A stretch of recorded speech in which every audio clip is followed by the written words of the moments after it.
تم تو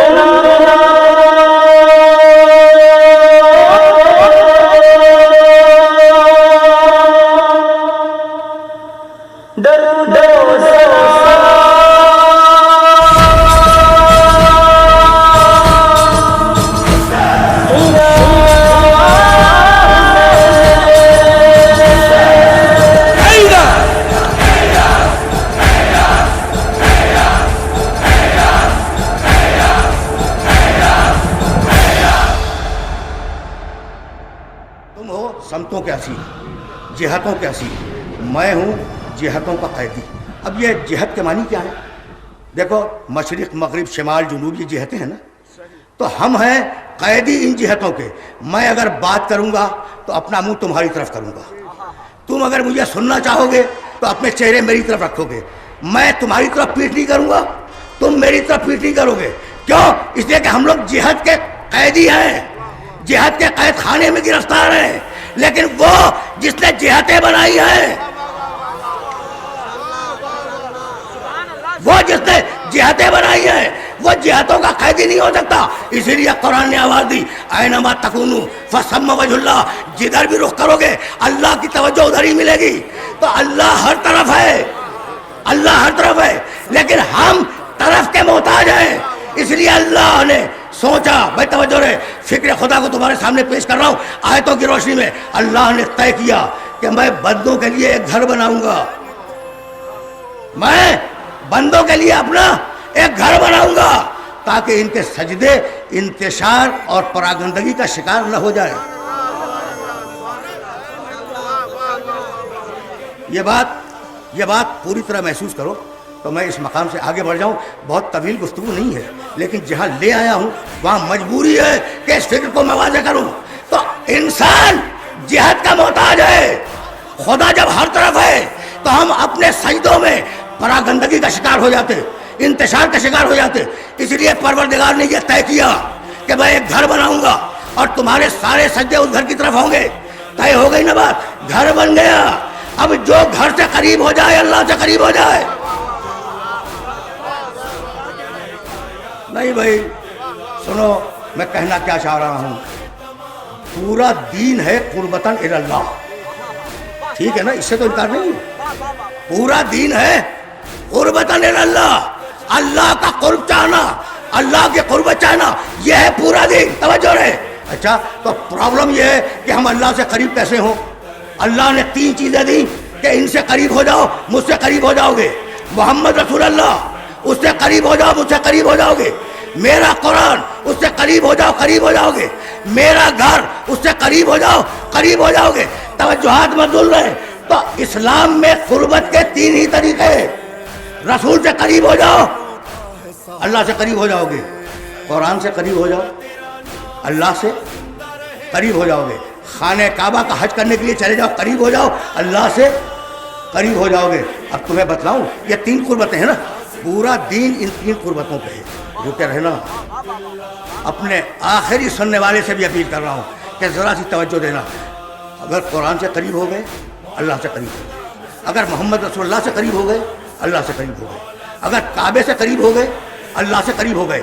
حجۃ الوداع کے موقع پر، میرے نبی کا آخری حج، اس موقع پر جو لوگ میرے نبی کے ساتھ تھے وہ نبی سے قریب تھے یا نہیں؟ خانہ کعبہ میں حج کر رہے تھے، کعبے سے قریب تھے یا نہیں؟ اور یہ وہ لوگ ہیں جنہوں نے براہ راست نبی سے قرآن لیا، قرآن سے قریب ہے یا نہیں؟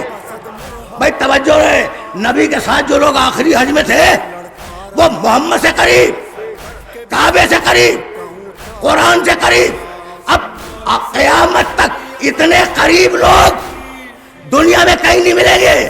لیکن عجیب بات ہے کہ تینوں قربتیں ان بزرگوں میں موجود تھیں جو رسول کے ساتھ حج کر رہے تھے۔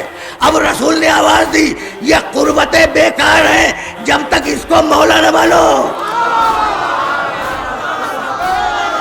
اب تمہیں براہ راست موضوع تک لے آیا، یہ ساری قربتیں بیکار ہیں جب تک اسے مولا نہ مانو۔ تو پھر علی کتنا قریب ہوگا؟ بھائی اگر قریب نہ ہوتا تو اپنے گھر میں پیدا ہونے کی اجازت نہ دیتا۔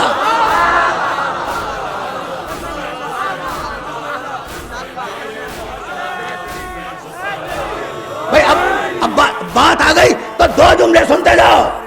وہ درد جو عورتوں کو عارض ہوتا ہے ولادت کے وقت، فاطمہ بنت اسد کو وہ درد لاحق ہوا. آئی خانہ کعبہ کے قریب اور خانہ کعبہ کے غلاف کو تھام کے کہا اللہم انی مومنۃ بک وبما انزلت، پروردگار میں ایمان رکھتی ہوں تیری ذات پر اور ایمان رکھتی ہوں ہر اس پر جس نے تجھے دنیا میں بھیجا. سننا اللہم انی مومنۃ بک، پروردگار میں تیرے اوپر ایمان رکھتی ہوں. وبما انزلت، اور جو کچھ تو نے بھیجا ہے اس پر ایمان رکھتی ہوں. بحق ابراہیم الخلیل وبحق ھذا الذی فی بطنی، پروردگار تجھے واسطہ ابراہیم کا، تجھے واسطہ اس بچے کا جو میرے پیٹ میں ہے، میری مشکل کو آسان کر دے. دعا تمام ہوئی. دیوار نے پھٹ کر استقبال کیا. دیوار پھٹی ہے. اگر تمہارے سامنے کوئی دیوار پھٹ جائے تو تم زلزلہ سمجھ کے بھاگ جاؤ گے. یہ علی کی ماں ہے، جیسے علی مطمئن ہے بنت اسد مطمئن ہے.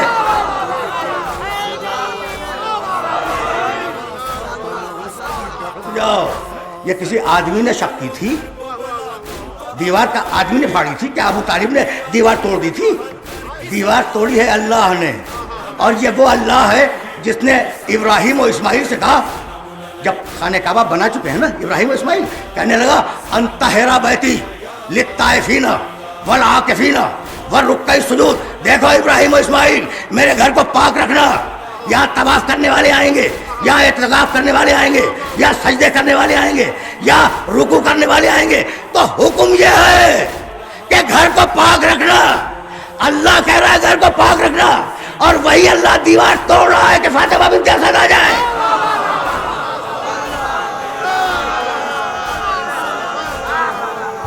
عجیب منظر. میں پیدا ہوا، پیدائش کے وقت میں نجس تھا. تمہاری مثال کیوں دوں؟ میری ماں نجس تھی. جس مقام پہ میں پیدا ہوا وہ مقام نجس تھا. ایسا ہے یا نہیں؟ آدم علیہ السلام کے بعد سے جو نسل انسانی چلی ہے، اس نسل انسانی کو دنیا میں بھیجنے کا جو طریقہ اللہ نے رکھا ہے، اس میں ماں نجس ہوتی ہے، بچہ نجس ہوتا ہے. توجہ رہے، بچہ نجس ہوتا ہے، وہ زمین نجس ہوتی ہے. بھائی یہی تو ہے. اور اللہ کہہ رہا ہے بنت اسد اندر آ جاؤ. اب جھوٹی سے جھوٹی روایت دکھلا دو کہ بنت اسد کے باہر آنے کے بعد خانہ کعبہ کی زمین کو دھویا گیا ہو.